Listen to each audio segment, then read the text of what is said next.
इस वीडियो में हम रेन वाटर हार्वेस्टिंग को समझेंगे कि रेन वाटर हार्वेस्टिंग होता क्या है और इसके क्या क्या एप्लीकेशंस हैं। तो सबसे पहले समझते हैं कि रेन वाटर हार्वेस्टिंग बोलते किसको है। तो बरसात के पानी को एक जगह पे स्टोर करना और फिर आने वाले फ्यूचर में उस पानी का इस्तेमाल इरिगेशन के लिए और अलग अलग काम के लिए करना, इसे कहते हैं रेन वाटर हार्वेस्टिंग। तो जिस तरह की जियोग्राफी होगी उस तरह का रेन वाटर हार्वेस्टिंग का सिस्टम होगा। जैसे अगर हम हिमालयन रेंज में बात करें तो हिमालय में जो पानी का फ़्लो होता है वो बहुत तेज़ होता है। तो ऐसे में वहाँ पे कुल एंड गुल बनाए जाते हैं। कुल और गुल दोनों क्या है, ये एक तरह की नली होती है जो माउंटेन के पानी को एक रास्ता देता है और जिसके वजह से वो जो पानी है माउंटेन में वो उसके रास्ते होते हुए खेतों में चला जाता है। तो इस तरह से खेतों में इरिगेशन करने के लिए कुल और गुल बनाए जाते हैं हिमालय रीजन में। दूसरा होता है जो एरिड और सेमी एरिड इलाका है, यानी जहाँ पे पानी बहुत कम आता है या बहुत कम आता है या एकदम से बिल्कुल नहीं के बराबर आता है। तो वैसे इलाकों में जैसे राजस्थान में, जैसलमेर, यहाँ पे जो सिस्टम होता है रेन वाटर हार्वेस्टिंग का उसको कहते हैं खादीन या जौहर कहा जाता है।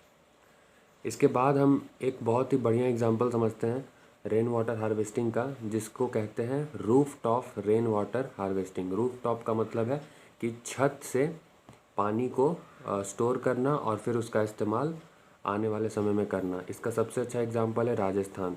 राजस्थान में roof top rain water harvesting बहुत ज़्यादा किया जाता है।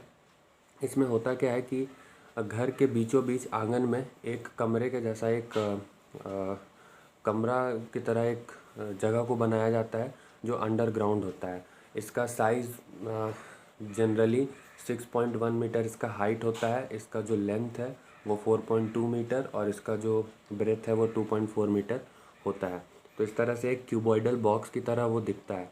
अब करते कैसे हैं इसमें जो रेन वाटर होता है इसको छत के थ्रू, इस तरह से छत ढलाऊ होते हैं राजस्थान के इलाके में, तो जब पानी आता है तो वो इस तरह से नीचे की तरफ पानी नीचे चला जाता है उस बॉक्स में सीधे घर के आंगन में के बीचों बीच वो बना रहता है और फिर वो पाइप के थ्रू वो उस बॉक्स में चला जाता है पानी और फिर वो स्टोर्ड रहता है आने वाले समय में जब पानी आएगा उससे पहले तक।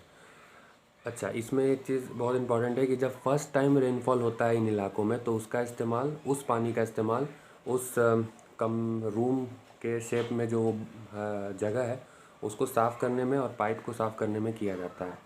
इसके बाद हम देख लेते हैं कि राजस्थान में जो रेन वाटर होता है इसको कहा जाता है पलार पानी। पलार पानी कहा जाता है रेन वाटर को। अब राजस्थान में कुछ कमरे जो हैं अंडरग्राउंड, ये उस टैंक के आसपास में भी बनाए जाते हैं क्योंकि हम जानते हैं राजस्थान एक बहुत ही गर्म इलाका है, बहुत ड्राई एरिया है। तो ऐसे में जो कमरे हैं गर्मी से बचने के लिए तो उस टैंक के आसपास में भी बनाए जाते हैं जिससे कि गर्मी में राहत मिल सके। राजस्थान में जब से इंदिरा गांधी नहर बनाया गया है तब से पाइप के थ्रू हर घर में पानी पहुंचाया जा रहा है और जब से ये नहर बना है तब से आ, लोगों में जो ये रूफ टॉप हार्वेस्टिंग होता था पानी का छत वाला, ये बहुत कम हो गया है। लेकिन अभी भी राजस्थान में प्राइमरली इसका इस्तेमाल किया जाता है पानी को स्टोर करने के लिए और फिर आने वाले समय में इसका कंजम्पशन करने के लिए। इसके बाद हम एक और एग्जांपल देखते हैं। कर्नाटक के मैसूर में एक गांव है जिसका नाम है गंडाथूर। गंडाथूर ये जो गांव है यहाँ पे लगभग 200 घर ऐसे हैं जहाँ पर रेन वाटर हार्वेस्टिंग किया जाता है और ये लोग अपने कंजम्पशन का मतलब जो पानी है उस पानी का लगभग 80%, जैसे पानी आया उसमें से 80% पानी वो स्टोर कर लेते हैं आने वाले समय में इस्तेमाल करने के लिए, क्योंकि ये जो इलाका है ये बहुत ज़्यादा रेनफॉल यहाँ पर होता है नहीं। तो पानी को स्टोर करके रखना बहुत ज़रूरी है, नहीं तो ऐसे में वाटर क्राइसिस हो सकता है। और ये लोग साल भर में लगभग 1 लाख लीटर पानी स्टोर कर लेते हैं। इसके बाद है मेघालय।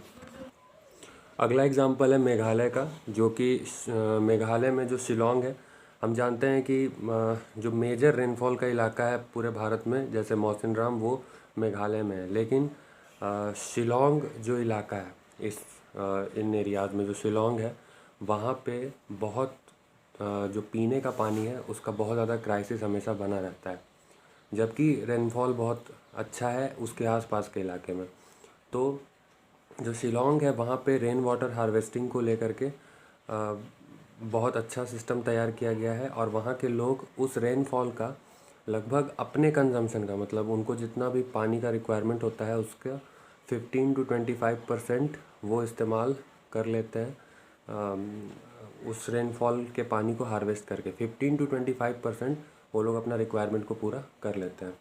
आखिरी एग्जांपल है तमिलनाडु का। हम जानते हैं कि ग्राउंड वाटर क्राइसिस तमिलनाडु में बहुत ज़्यादा है, खास करके चेन्नई में। तो ऐसे में वहाँ पे ग्राउंड वाटर बिल्कुल है ही नहीं। तो ऐसे में करना, यहाँ के लोगों ने क्या किया है, यहाँ की सरकार ने, कि तमिलनाडु में जो रेन वाटर हार्वेस्टिंग है वो सिस्टम को कंपलसरी कर दिया है। यानी हर घर में रेन वाटर हार्वेस्टिंग होना ज़रूरी है, वो सिस्टम होना ज़रूरी है। और अगर किसी घर में ये नहीं है, ये सिस्टम पानी को स्टोर करने का, तो इसे एक क्रिमिनल ऑफेंस माना जाता है और ऐसे लोगों को अपराधी मान के चला जाता है तमिलनाडु स्टेट में। तो इस वीडियो में हमने रेन वाटर हार्वेस्टिंग को समझा। Thank you.